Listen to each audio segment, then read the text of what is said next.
So thanks for inviting me to speak today. As Jean mentioned, I'm from Canada, so I have a very different perspective and hopefully can provide some information that's helpful. I'm a National Programs Manager for Genetic ALS out of the Montreal Neurological Hospital, and so my role is very unique in that we kind of created it ourselves in the fact that I'm leading a Canadian strategy to improve access to genetic testing for people living with ALS and their family members, so considering predictive testing as well. Today, I'll go through a bit of a primer on the Canadian government and legal structure. I'll go through the Canadian Coalition for Genetic Fairness and the Act itself, and then I'll provide some more of a personal perspective on impacts on research and clinical care. And before I get into that, I do want to disclose that my work is funded through grants from both Biogen and Novartis Gene Therapies. I'm also not a genetic counselor, I'm not an ethicist, and I don't have a legal education or expertise. So there could be questions that I'm not able to answer because of that. But through my role and what I'm working on, this is something that I've learned a lot about in the last year because it's very pertinent. So in case you've never seen a map of Canada, this is our beautiful country to the north of our American neighbors. We are a federation of 10 provinces and 3 territories. So coincidentally, all of our provinces lie in the south side of the country and our 3 territories are in the north. So as I said, we're a federation of 10 provinces and 3 territories. So we do share a common federal government, and Parliament, which is our federal government, passes the laws that affect all Canadians. And so those could be things like national defense or foreign policy. And then other aspects of the law are regulated provincially. So healthcare is something that's regulated at a provincial level, which causes a lot of issues. And what I'm working on in terms of access to genetic testing, because it varies from province to province. Education is another example of something that's regulated provincially. So on top of being, a country in itself, Canada is also a constitutional monarchy. So the British monarch, the Queen of England, is still our head of state. We are still members of the British monarchy. And so when bills are created and passed by Parliament, our federal government, they're then signed into law by the Governor General, who acts as the monarch's representative in Canada. So I've got another little diagram here, all of this leading up to how the law was actually passed, of how our structure works. So in terms of legislation, Parliament is our federal government, and it is made up of both the Senate and the House of Commons. In the Senate, members are appointed by the Governor General to represent the provinces and territories, and the House of Commons is elected by Canadians who are eligible to vote. This will become relevant later on in terms of what our judicial system looks like. So we have federal courts pertaining to federal matters. For example, tax court is a federal court, and then we have provincial courts for provincial matters. In terms of the law practiced in Canada, we follow common law, which comes from our British heritage, except the province of Quebec, which, if you've ever heard anything about Canada, Quebec tends to think of itself as its own country. There's been movements to separate over the years. That comes a lot from its French heritage. And so it uses a hybrid system of both common and civil code. And again, that will become more relevant later as to why I'm pointing that out. So I think it's also important to understand how laws are made in Canada. So a new bill, so a proposed law, is introduced in either the Senate, so appointed representatives, or the House of Commons, elected representatives. Parliamentarians, so both Senate and House, federal level, will debate the bill and vote to decide whether it should be studied further. The new bill that's being proposed will then go back and forth. There will be committees, they will be studied, there will be changes made. And eventually the bill will go to a final debate and vote in the House based on a committee's report. If the bill passes the vote, it's sent to the other chamber, so to the Senate, where it will go through the same process. If that bill is voted into law, it goes to the Governor General, who's the monarch's representative in Canada, and he or she signs it into law. We are without a Governor General right now, so we're not quite sure who's going to fill that role. And so many years ago, roughly 2011 was a more of a formal formation of this group, but it did start before that, was the Canadian Coalition for Genetic Fairness. And this was spearheaded, lots of credit to Bev Heim-Myers from the Huntington Society of Canada. And as the previous speakers alluded to, making change and movements such as this really cannot be done in isolation. And member organizations in the Coalition for Genetic Fairness include, this is just a sample, ALS Canada, the Alzheimer's Association, Muscular Dystrophy Canada, Canadian Cystic Fibrosis Foundation, and many, many others that are affected with either entirely genetic diseases or a subset of the disease that can be genetic. And for ALS in particular, our representative for the community was a physician, a physiatrist from an ALS clinic in one of Canada's smaller cities, whose family has personally been affected by the genetic forms of ALS. And so he was the representative for the ALS community in ALS Canada in these endeavors. I should also mention here, and I was not able to find the name of the law firm exactly, and it's not in my notes anywhere, unfortunately, but we did have pro bono legal advice and legal work from a law firm all throughout this process that we'll go through now. So the Canadian Genetic Non-Discrimination Act, I'll refer to it here on out as the GNDA. It's a little bit shorter. It was first tabled to Parliament as Bill S201, the GNDA, in 2015. So the Coalition for Genetic Fairness was first formed in roughly 2011, and it was only tabled to Parliament in 2015. So a lot of work had to go into writing and drafting of the first version of the bill, the legal precedent that needed to be pulled up, etc. And interestingly, this was originated in the Senate. So it was backed by a Liberal MP who was a senator, so a member of Parliament who, again, is appointed by the Governor General, not elected. And he was from our Liberal Party.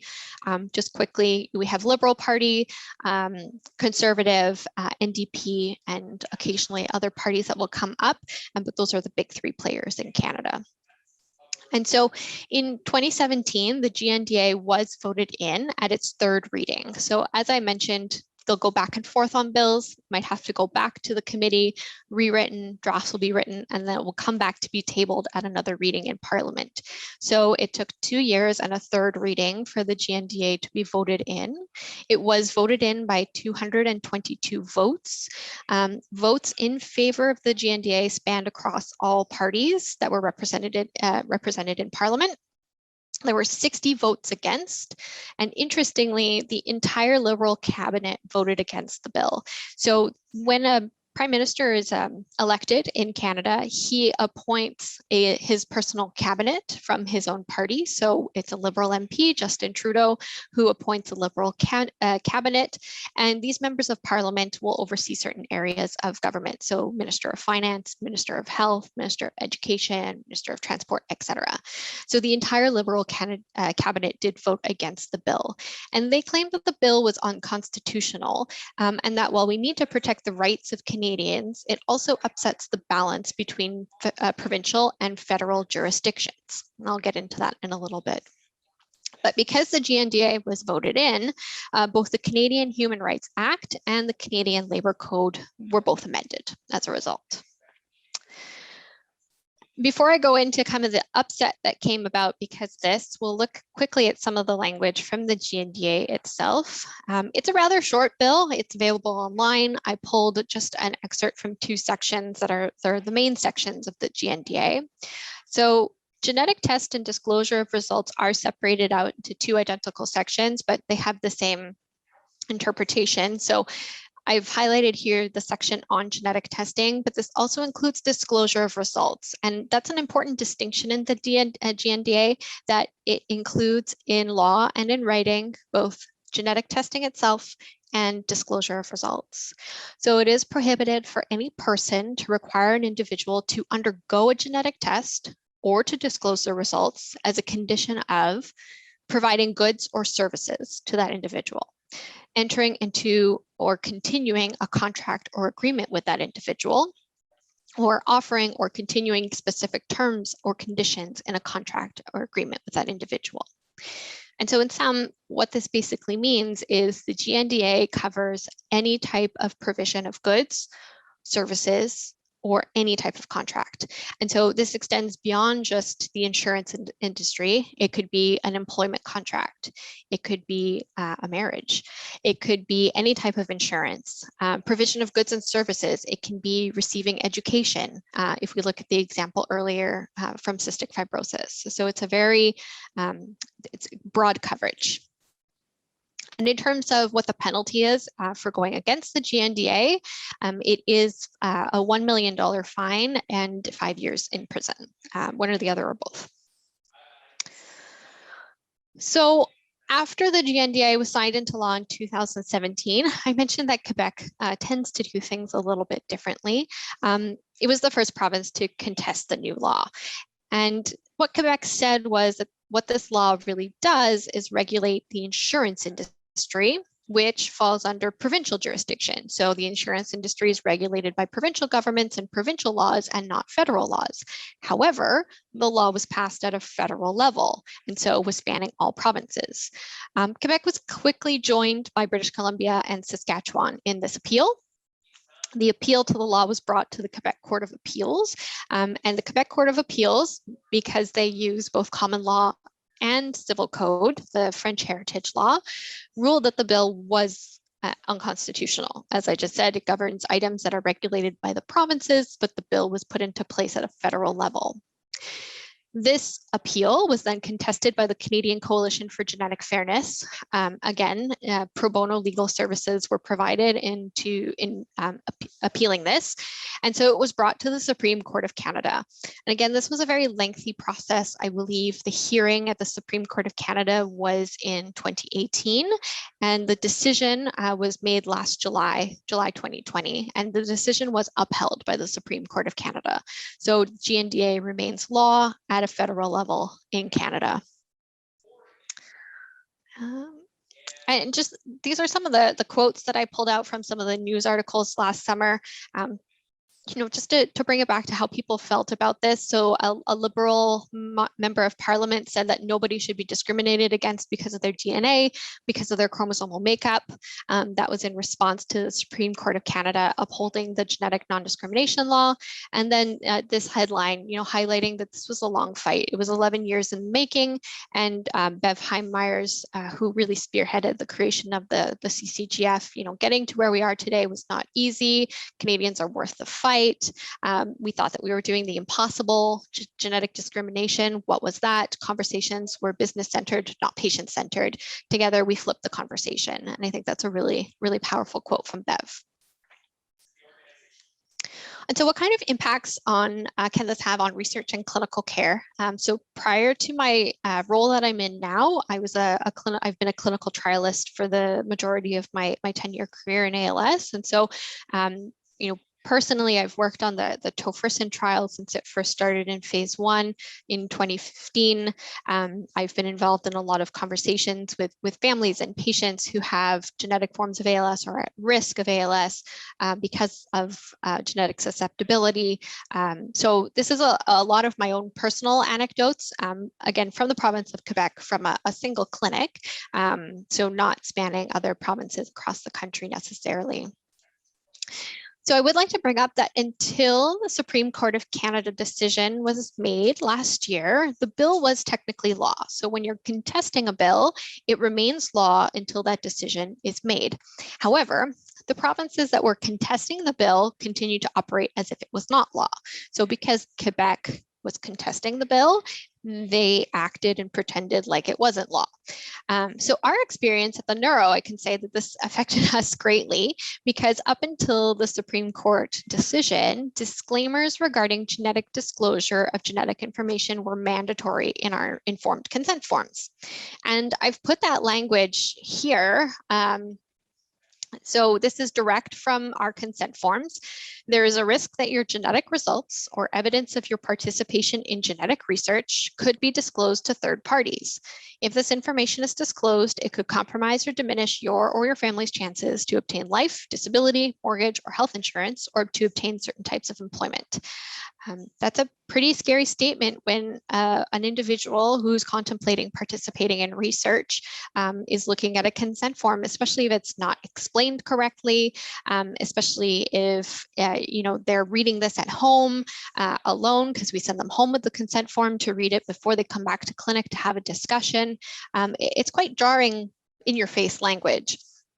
And what I found, and I had a conversation as I was putting these slides together with our ethics coordinator, quite absurd for many, many years, is a lot of research studies will do genetic research that is entirely coded. So they'll take the anonymized blood samples and, let's say, do whole genome screens or other types of genetic sequencing, more looking for, information around their target engagement, their drug itself, other genetic susceptibilities with the drug that they're investigating in question, not necessarily individualized genetic research. And all of this is coded. It's participant 001 and then a sample from participant 002. And so realistically, there is absolutely, or very, very, very, very minimal risk that coded information, which then has genetic research performed on it, could be traced back to a specific individual, especially when it's pharma-sponsored work where everything is highly regulated from that sense. Yet we still had to disclose this in our consent forms. And again, that can be very jarring information for an individual, especially if they're participating in a general clinical trial that's not genetically targeted therapies, and they don't have a genetic form of ALS. So this was a challenge for many, many years, navigating around this language. Since the Supreme Court decision upheld the bill, this is what our language looks like now. So it states that there is the GNDA and how this law protects you. I won't read it verbatim, but it just explains really what the law is and how they're protected, and that their risks are extremely minimal. In terms of other impacts on research and clinical care, there's an article in the Canadian Medical Association Journal written by Yvonne Bombard and Bevheim Myers. And in that article, they talk about why the GNDA is important and why it's necessary for promoting health and science in Canada. And two of the take-home statements from that are, fear of genetic discrimination is a fundamental barrier to accessing genetic testing, so clinical care, and fear of genetic discrimination prevents participation in research, so advancement of research and science.